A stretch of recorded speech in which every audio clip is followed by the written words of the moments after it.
আর আমাদের প্রিয় নবী বলেছেন, এটা আছে সহিহ বুখারীতে। সহিহ বুখারী হলো সর্বশেষ চূড়ান্ত নবী মুহাম্মদ সাল্লাল্লাহু আলাইহি সাল্লামের কথা ও কাজের একটা নির্ভরযোগ্য সংগ্রহ। সহিহ বুখারীতে উল্লেখ আছে, খণ্ড নম্বর ৮, আদব কায়দা অধ্যায় ২, হাদিস নম্বর ২। একবার এক লোক নবীকে জিজ্ঞেস করল, এই পৃথিবীতে সবচেয়ে বেশি সাহচর্য আর ভালোবাসা কার প্রাপ্য? নবী বললেন, তোমার মা। লোকটা জিজ্ঞেস করল, তারপর কে? নবী আবারও বললেন, তোমার মা। লোকটা জিজ্ঞেস করল, তারপর কে? নবী আবারও বললেন, তোমার মা। লোকটা চতুর্থবারের মতো জিজ্ঞেস করলো যে তারপর কে? তখন নবী বললেন যে তোমার বাবা।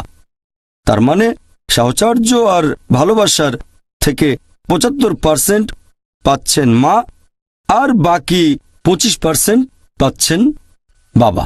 এক কথায় মা পাচ্ছেন গোল্ড মেডেল, পাচ্ছেন সিলভার মেডেল, এর পাশাপাশি ব্রোঞ্জ মেডেলটাও, আর বাবাকে শুধু একটা সান্ত্বনা পুরস্কার নিয়ে সন্তুষ্ট থাকতে হচ্ছে। ইসলাম ধর্মের এই শিক্ষাগুলো আমরা মেনে চলি। যদি ভালো করে দেখেন, ইসলাম মহিলাদের অর্থনৈতিক অধিকার দিয়েছে পশ্চিমা বিশ্বের ১৩০০ বছর আগে। ১৪০০ বছর আগে ইসলাম একজন প্রাপ্তবয়স্ক মহিলাকে এই অধিকার দিয়েছে, তারা অন্য কারো অনুমতি ছাড়াই কোনো সম্পদের মালিক বা সম্পদ দান করতে পারবে। পশ্চিমা বিশ্ব মহিলাদের সম্পদের মালিকানা নেয়া বা দান করার অনুমতি দিয়েছে, সেটা হচ্ছে ১৮৭০-এর দশকে, সেটা ছিল ম্যারিড উইমেন প্রপার্টি অ্যাক্ট। সেখানে বলা হয়েছে একজন প্রাপ্তবয়স্ক বিবাহিত মহিলা তার স্বামীর অনুমতি ছাড়াই সম্পদের মালিক হতে বা সেটা দান করতে পারবেন। পরে এই আইনটা সংশোধন করা হয়েছে। ইসলাম মহিলাদেরকে অর্থনৈতিক অধিকার দিয়েছে পশ্চিমা বিশ্বের ১৩০০ বছর আগে।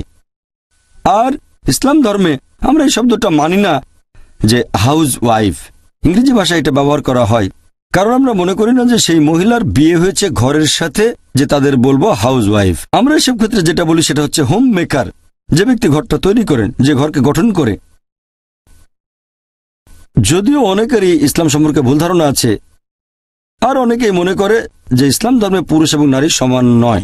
সত্যি বলতে ইসলাম ধর্মে পুরুষ এবং নারী সমান, তবে এই সমান হওয়া মানে অভিন্নতা নয়।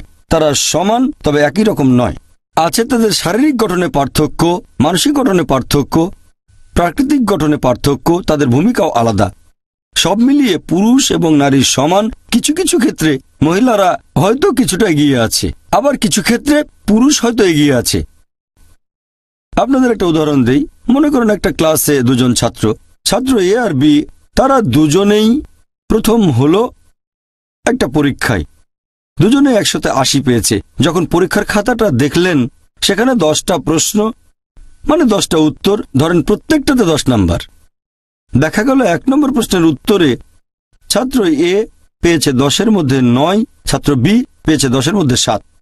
এরপর ২ নম্বর প্রশ্নের উত্তরে ছাত্র বি পেয়েছে 10-এ 9, আর ছাত্র এ সে পেয়েছে 10-এর মধ্যে 7। আর বাকি 8টা প্রশ্নের উত্তরে দুজনেই পেয়েছে 10-এর মধ্যে 8। যদি যোগ করেন দুজনেই পেয়েছে ১৮০, তার মানে সমান। তবে ১ নম্বর প্রশ্নের উত্তরে ছাত্র এ কিছুটা এগিয়ে আছে, আর ২ নম্বর প্রশ্নের উত্তরে ছাত্র বি কিছুটা এগিয়ে আছে। বাকি প্রশ্নগুলোতে তারা দুজনেই সমান হয়েছে, আর সামগ্রিকভাবে তারা সমান।